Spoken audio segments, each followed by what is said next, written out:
done, if anything, to help these elephants? There is things being done to help these elephants. In fact, I've put 3 websites in the back of my book, and at the end of the film, that people can help. At the Elephant Hospital, it's called Friends of Asian Elephants, and it's run by Sarita Sawala, and she has this hospital, and she's working very hard for elephants. There's another elephant nature preserve, which is in our film, which is run by Lecci, and there are people that are doing wonderful, wonderful things, but they are overwhelmed by the money and political power of the opposition. There are people that are working very, very hard to take care and save these elephants. Sarita Sawala they exported 6 elephants, maybe 8 to 6 elephants, to Australia several years ago, and she stood in front of the bus to keep them from going to Australia, but the government sent them at night on a military plane. In our film, you'll see a picture that will turn your stomach. There's Thai elephants which were exported to China, okay, and they now perform in a place called Beijing World Park, and they live in a dungeon, and that picture's in our film. They live in a dungeon in China, a real dungeon. So it's not just what's going on domestically, it's where these elephants are ending up. Right, some of them. Is it a matter of needing to change the government's attitude toward these animals, to create, I don't know, reserves, parks, where these animals can be animals and yet they're not roaming the street looking for food? Well, absolutely. The question is, there's a lot of big money behind this stuff. These people who have these elephants roaming in Bangkok, okay, almost nothing ever happens to them. There is a law right now that you could not have an elephant roam the streets of Bangkok and beg for handouts. But it still takes place because the money behind it is too big. It's like anything else. I don't mean Thailand's any worse than any place else, don't misunderstand me, but it's no better than any place other. When you have money and power and corruption, that's hard to fight.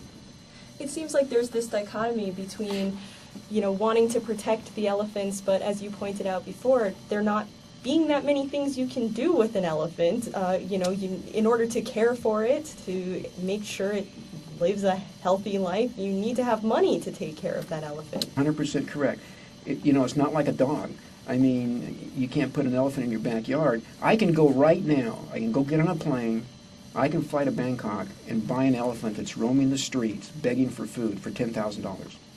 Now, let's suppose I do that. I actually can do it. What am I going to do now? Now I've got an elephant. I'm in Bangkok and I've got an elephant on the street. I mean, there's nothing I can do. So, I have to have some place where I can take the elephant, and who's going to pay for the upkeep? It's not just, suppose I can find some place to, and probably I could, because I've been over there, and so I probably could find somebody, but somebody has to pay for them, not only finding a place to live, but for the upkeep. And there are people that are doing this. I mean, you can't believe that there are people who are working for elephants all over, but it is really, really hard. The way these elephants get, what cities is, I could talk about this stuff forever, which is this thing, an endangered species. They put in regulations that you can't export animals that are wild animals. If you have a domestic-born elephant and you want to send them to China from Thailand, you can do that. So what they do is they bring captive elephants from Myanmar, which or in Cambodia, across the border into Thailand, and say they were born domestically. So then they can export them legally. So they're exported legally, okay, but it's the criminal element that's doing this. And I've talked to people who actually love elephants.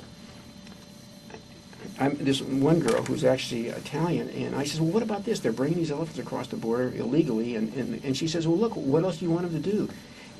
There's this dichotomy. People think, well, what else can we do, But it's not right to enslave another species. It's not right to enslave another species. Well, and even more than just the enslavement, as you said, they're being tortured. Yes, they are. To learn how to paint, they are. Tell me about what happens to these animals when they're in captivity like this and being forced to do these activities. Once they come up to where they're in the painting stage, they've already become robots. In other words, they've already been tortured, There's graphic pictures of that in our film, and it's very hard to watch. I can tell you that right now. In fact, I've seen it like a million times, and it's still hard for me to watch. I mean, they take little baby elephants and they put them in a little enclosure where they can't move, and they start hitting them with picks and stuff like that. When you watch it, it'll turn your stomach. Well, naturally, after a while, the elephant will do whatever you want. So then they start the pain. So if you went over there and you were like a new person, the elephant has already been taught to do what it's told. So you don't necessarily see the blood behind this. I mean, these guys are not stupid. I mean, you know, they're not dumb. Is there a way to protect the elephants, to reverse this trend of the population loss, to, you know, bring the elephant back to its once revered status in Thailand? You'll have to set aside enough land for them to live on. And you can probably do that, but the population of Thailand, like everywhere else, is growing like leaps and bounds. I mean, even people who like elephants, who are not trying to harm them, when you're growing a farm and the elephant comes over and starts eating your vegetables or whatever it is, that kind of upsets you. So everywhere elephants are under siege, and it's because of the growing population. And of course, it's not just, I shouldn't get off on it, it's not just elephants, it's all wild animals, because of the growing population is, and soon there won't be any wild animals. Maybe not in our lifetime, but, you know. I was going to say, is there a broader message we can take about the plight of the elephants in Thailand that we can apply to elephants elsewhere or even just other wild species? Well, I think, first of all, we need to have a respect for all life. I think it was E.M. Forster who said, it's immoral to wipe out all other life forms. Something like that. That's a paraphrase, and I have to look it up. But yes, I think there is. There is something we can take. We have to, all of us, work to preserve nature and an ecosystem. I know this is not for that, but all of us are intertwined. You know how all the frogs are disappearing? You probably know about all that. Well, frogs are like very, very important. They eat insects. They are themselves eating. They eat things. Well, once all the frogs are gone, this whole thing is going to collapse. So we see that everywhere. I know that's a broader message, and but once a species is gone, we're in a huge species extinction right now. They don't come back. Once a species is gone, they don't come back. What was the most challenging part about telling this story? And, you know, did you go into it knowing that, you know, you were going to come down on one side of the issue versus another, or did you try to really present all aspects of what's so difficult, you know, with this problem concerning the elephants? Well, first of all, I'm an animal advocate, so I went going in already knowing how I was going to come down on it. But there is an interview in there. We did try to have some kind of a balance, because otherwise it's not really a documentary, right? And so we did interview a guy who is an elephant expert. He really is an elephant expert. And he is on the other side. He works for one of these nature parks. And he's the one who says, look, what else are we going to do with them?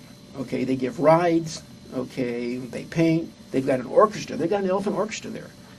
And he's the one who got this elephant orchestra going. And he says, look, who's going to pay for their food if we don't do this? So that's in the movie. The other side is kind of like what you're saying. Hey, look, you may want to save an elephant, but how are you going to do that? Where are you going to put them? Who's going to feed them?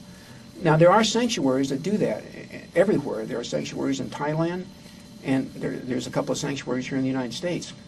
One is this one by PAWS, P-A-W-S, by Stockton, California, run by Pat Derby. So there are sanctuaries that do this, but we're on a decline, which I don't see how we're going to stop it because of habitat encroachment. I don't see how we're going to stop it. In some places in Africa, there's 7 children for every household. I don't see a way to stop it. Well, Donald Tayloe, thank you Okay. so much for coming in today and telling us the story about the elephants in Thailand. Okay. Thank you for having me.